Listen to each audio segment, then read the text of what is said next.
Perkenalkan, nama saya Michelle Budi Febriani dari kelas 11 F6. Pada kesempatan ini saya akan mereview salah satu buku series Percy Jackson. Jadi sebenarnya buku Percy Jackson ini punya 5 series buku ya teman-teman. Tapi pada kesempatan kali ini saya akan mereview salah satu bukunya, yaitu buku yang pertamanya, yaitu Percy Jackson and the Olympians and the Lightning Thief, atau Percy Jackson and the Olympians dan Pencuri Petir.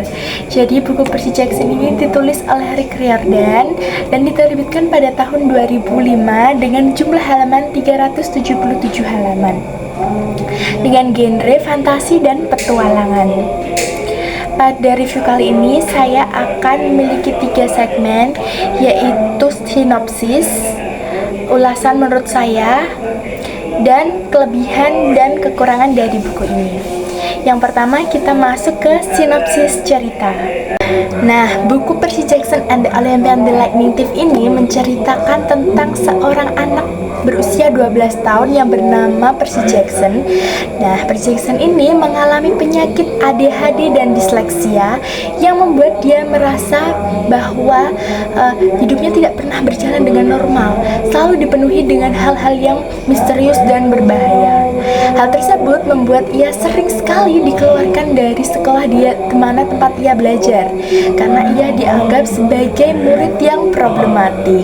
Sampai akhirnya ia menemukan fakta bahwa dia adalah anak dari seorang dewa atau dewi Yunani yang disebut dengan demigod. Jadi demigod ini adalah blasteran yang dimana salah satu orang tuanya itu adalah dewa atau dewi Yunani. Nah, pada kasus dia adalah seorang anak dari dewa laut, yaitu Poseidon. Perlu diketahui juga bahwa Poseidon adalah 3 dewa terbesar di Olympus, di mana raja dari Olympus adalah dewa Zeus yang merupakan adik dari Poseidon, dan Poseidon adalah dewa laut serta kakak tertua yaitu Hades atau penguasa alam bawah. Setelah dia tahu bahwa dia adalah seorang demigod, dia langsung mendapatkan tuduhan dari dewa Zeus, teman-teman. Dia dituduh setelah mencuri pedang petir milik Zeus yang sangat-sangat ajaib dan penting. Karena ia merasa ia baru saja tahu bahwa dia adalah seorang demigod yang tidak tahu di mana petir tersebut. Bahkan dia juga tidak tahu bagaimana bentuk dari petir tersebut. Karena sebelumnya ia telah mempelajari tentang mitologi Yunani bersama ibunya dan telah mengetahui tentang 3 dewa terbesar tadi. Ia berasumsi nih bahwa yang telah mencuri pedang tersebut adalah Hades, raja penguasa alam bawah. Karena di antara 3 besar tadi, dewa 3 besar tadi ya teman-teman, yang tidak tinggal di Olympus itu hanya Hades, karena Hades tinggal di bawah alam manusia ya. Jadi dia itu berasumsi kalau Hades itu adalah dewa yang jahat karena berurusan dengan orang yang sudah meninggal itu tadi. Dan Zeus bilang bahwa jika pedang tersebut tidak dikembalikan sebelum titik balik matahari musim panas, akan terjadi perang yang sangat besar di antara dewa-dewi Yunani di Olympus, sehingga ia harus melakukan perjalanan yang panjang untuk membuktikan bahwa ia tidak yang mencurinya dan mengembalikan pedang tersebut kepada dewa Zeus.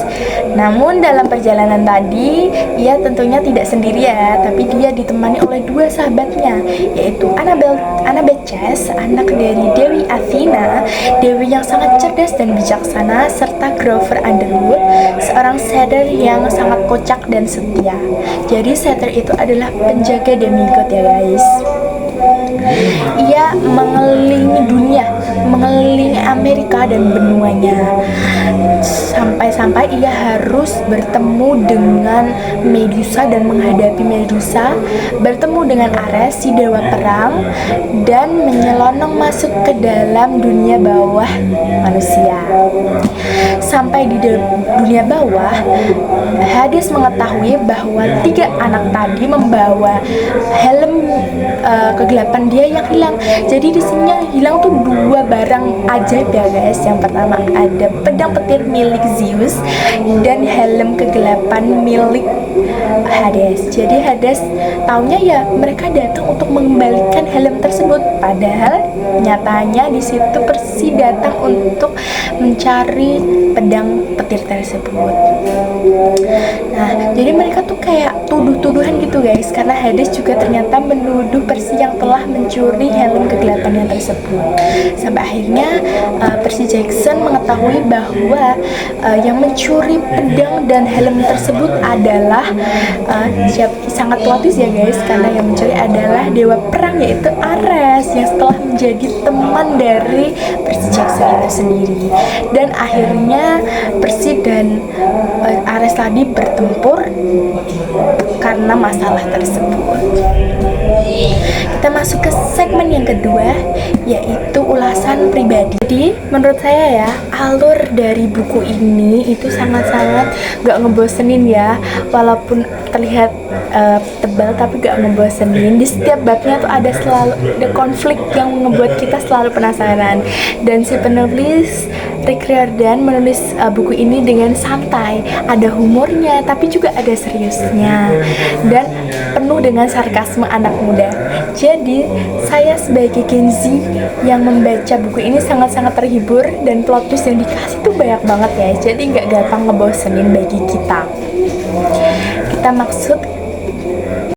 Akhirnya kita masuk ke segmen yang ketiga, yaitu kelebihan serta kekurangan dalam novel tersebut ya teman-teman. Menurut saya kelebihan yang pertama adalah alurnya yang seru, penuh aksi dan sama sekali nggak ngebosenin. Nah yang kedua, gaya narasi yang dipilih itu santai, penuh humor dan sarkas khas anak mudanya tuh terasa banget. Yang ketiga, karakter-karakternya kuat dan punya perkembangan yang realistis masing-masing. Yang keempat, adaptasi mitologi Yunani ke dunia modernnya sangat kreatif dan keren sekali.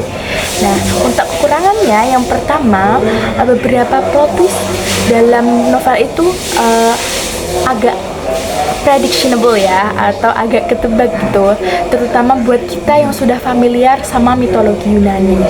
Yang kedua, dunia para dewa nih, Olympus, belum terlalu dieksplor karena si penulis masih fokus pada petualangan Persi itu sendiri. Sekian review dari saya. Saya mohon maaf jika banyak tutur kata saya yang agak belibet dan salah ya. Saya ucapkan terima kasih. Selamat malam.